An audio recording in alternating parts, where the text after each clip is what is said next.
disebabkan oleh berbagai multi kausal. Jadi dari mulai biologis, ya, terus ada psikologis, lalu ada sosial dan fisiologis. Jadi kalau kita bicara biologis, itu bagaimana saraf kita, neurotransmitter kita itu berpengaruh terhadap perubahan itu. Lalu kalau psikologis tadi yang Pak disampaikan, pola asuhnya, kepribadiannya, begitu, itu juga bisa berpengaruh. Lalu sosial, bagaimana lingkungan sekitarnya, bagaimana faktor pendukungnya, support sistemnya seperti apa.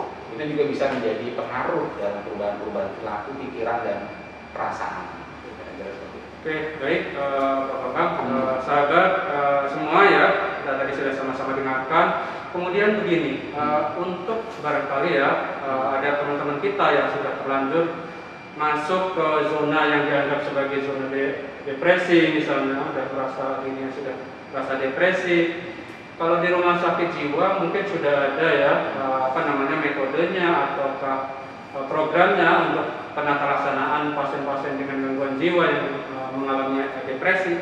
Kemudian bagaimana dengan teman-teman kita yang ada di rumah ya, yang bukan ODGJ misalnya, sudah terlanjur misalnya dia sudah merasa atau didiagnosis depresi misalnya ya kan, itu hal apa yang harus dilakukan buat mereka gitu Pak? Oke, baik Pak Gus, ini adalah juga untuk kita semua diskusikan teman-teman bahwa perubahan mood atau sampai ke arah depresi itu bisa diatasi ya.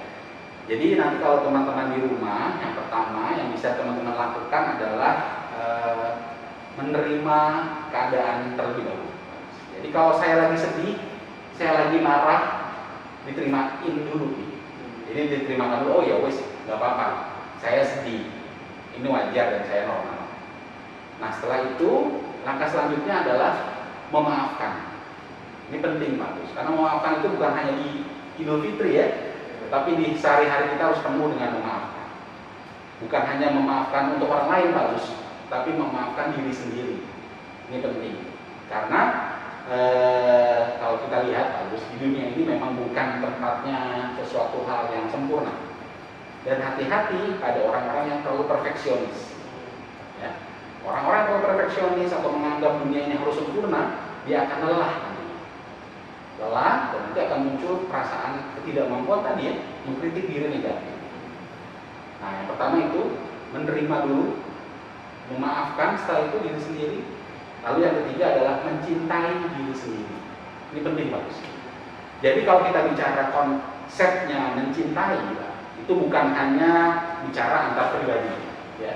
Si A mencintai si B mencintai si D, bukan seperti itu. Jadi mencintai yang pokoknya itu adalah mencintai diri sendiri. Karena Pak Agus, hati-hati nih, kadang-kadang orang bilang kalau mencintai diri sendiri itu egois, narsis gitu ya, kira-kira. Beda Pak. Jadi kalau bicara narsis itu lebih memunculkan aku.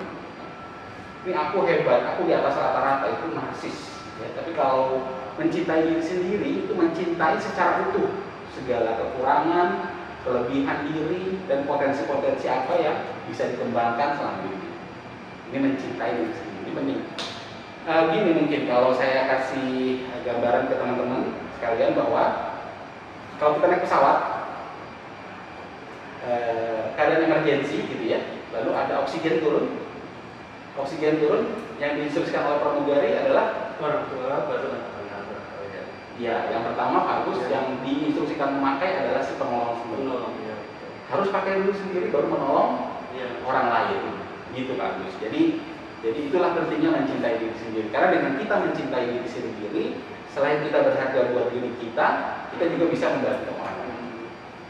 Intinya barangkali kita juga harus mensyukuri semua potensi yang ada pada diri kita ya kan? Supaya itu juga menjadi penyemangat, mendorong buat kita untuk ke depan menjadi lebih baik ya Pak ya. Ya, saya rasa itu. Kemudian Pak ya, itu kan salah satu hal-hal yang harus kita lakukan. Ya. Apabila kondisi ini semakin lama semakin buruk misalnya ini, kemana atau bagaimana gitu kan yang bisa dilakukan untuk teman-teman kita yang sudah depresinya sudah terlanjur berlarut-larut, apakah bisa ketemu ke psikiater, psikolog, rumah sakit, atau kemana sebetulnya itu pertama kita bisa meminta pertolongan biasanya? Ya, betul bagus. Betul, jadi memang yang pertama adalah keluarga. Yang pertama keluarga. Jadi kita sampaikan dulu ke keluarga. Kita belajar terbuka. Belajar menyampaikan apa yang dirasakan kita, perubahan-perubahan apa dalam diri kita kepada keluarga terdekat kita dulu. Setelah itu, setelah keluarga, kita bisa nanti minta tolong kepada keluarga atau support system kita untuk bisa memfasilitasi kita ke pelayanan kesehatan, Pak. Ini penting.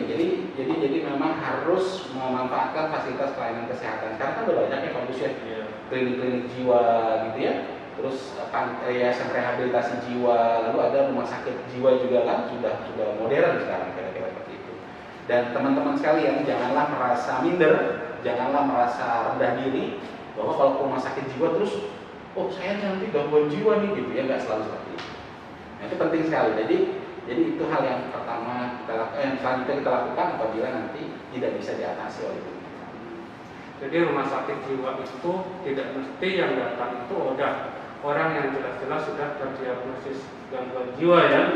Jadi masyarakat umum yang istilahnya masih dalam tanda kutip tidak ke arah sana pun bisa ya Pak ya, ya. Namanya deteksi dini ya Pak ya, sampai kejadian itu menjadi lebih lanjut ya, barangkali itu.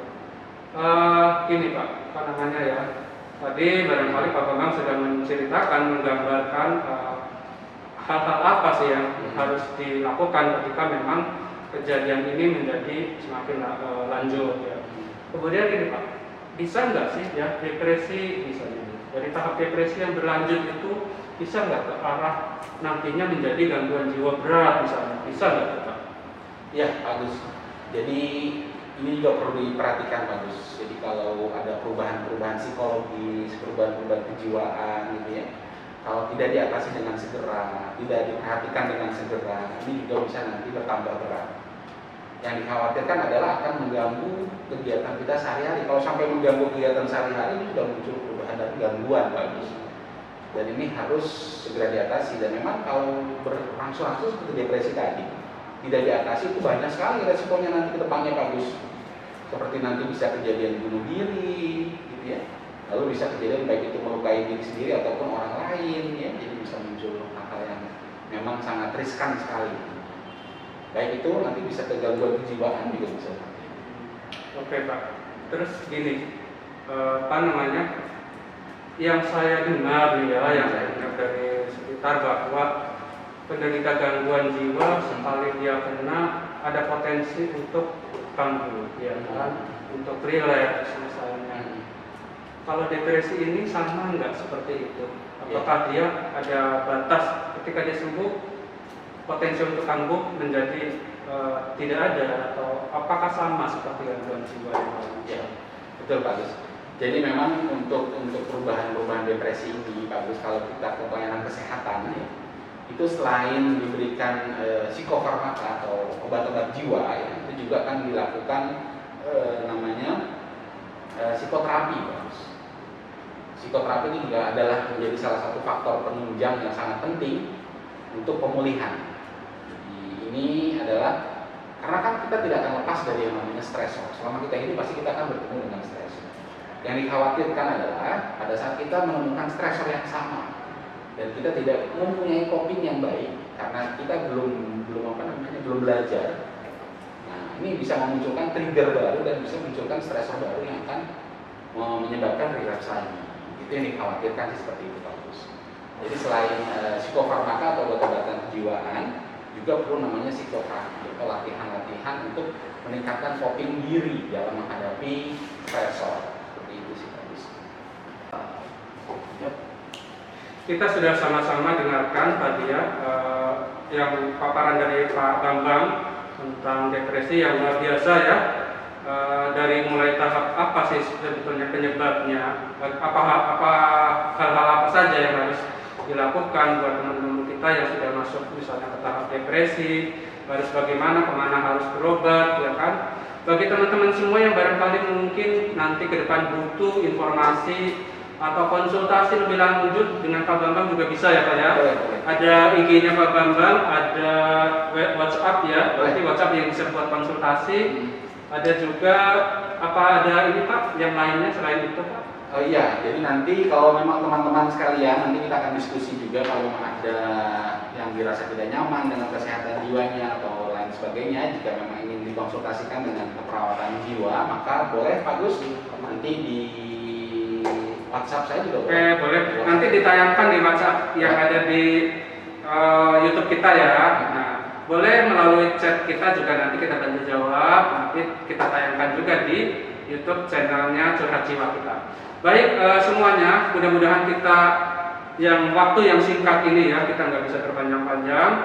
Kita selalu berikan kesehatan, kekuatan, kita bisa berkarya sehingga bermanfaat buat teman-teman semua, buat semuanya.